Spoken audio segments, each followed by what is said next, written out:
the other thing that people are desperate for us to talk about in the chat, which is Patrick Little and Lauren Rose. Now, I'm going to give a very nuanced response to this, because Patrick Little, whether people like him or not, and I like him, I do like him. He's been on the show. He's a great guest. He's a courageous man. Patrick went and he stood in an election, and Lauren Rose has been a little bit rude, a little bit dismissive, and apparently called him a loser because he didn't win the election. Now, I've been around for a long time, and you don't just fight elections to win seats. You don't fight elections simply to get elected. There are other things to gain from fighting elections.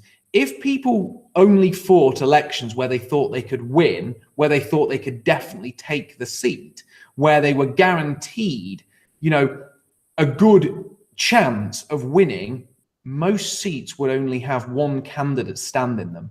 All over the country, at every electoral cycle, both Conservative, Labour and the Liberal Democrats put up full slates.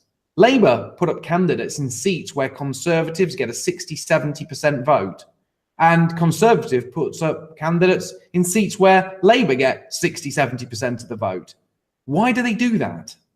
They do it because it's not just about winning. It's about rallying your troops. It's about showing you're there. It's about keeping your people in the fight. Now, Patrick Little, he was standing on a Republican ticket. No Republican's going to win in California. It's a lost state. It's gone. It's gone. He knew he wasn't going to win. He knew the Republicans weren't going to win. And he used that platform to spread his message about a certain group's tribal power. And he took over 60,000 votes when all things were counted doing that. Am I going to knock him for that? No.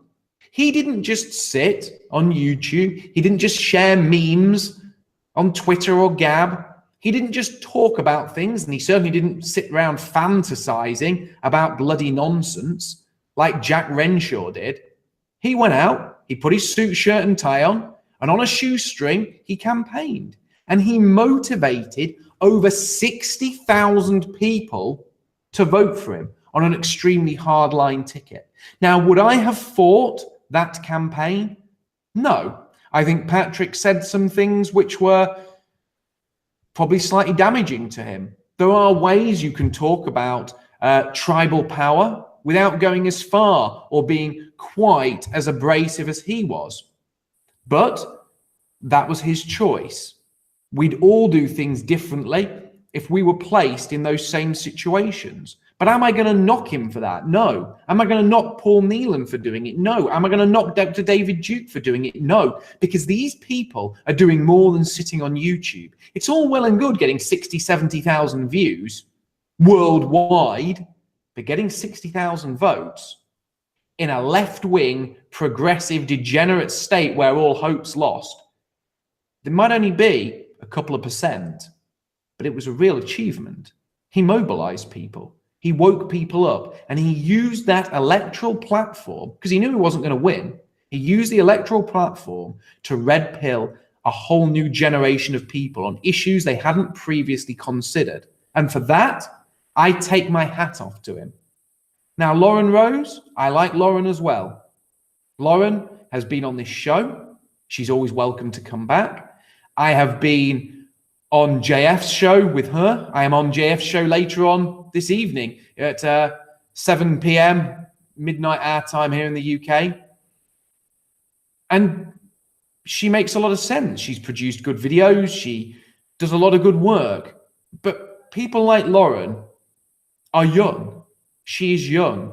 And my advice to Lauren is you've got a lot to learn. And I don't mean that in a patronizing way. I mean that in a good way, because I don't want her to leave the movement. I don't want Patrick to leave the movement. I want them both in the movement, and I want them shooting in the right direction and not at each other.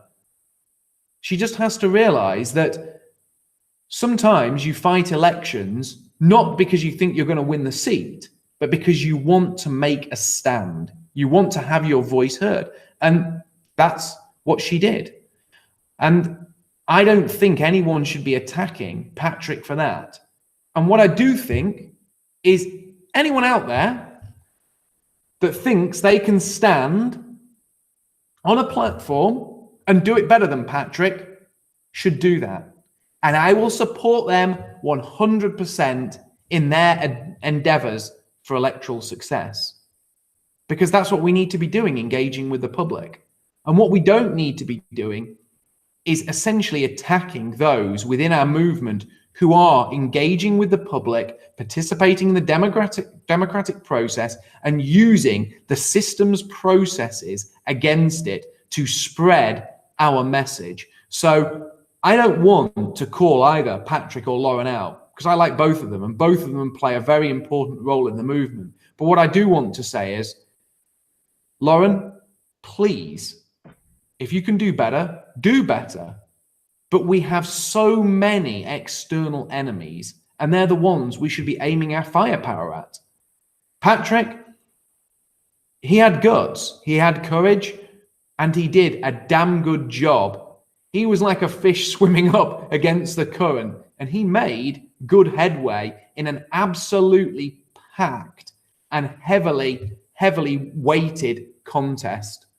And as far as I'm concerned, I hope he does it again. I hope he refines his campaign, and I hope to see him get more votes, because not everything is about winning in the conventional sense. Sometimes we fight not because we know we are going to win, but we fight because we have to.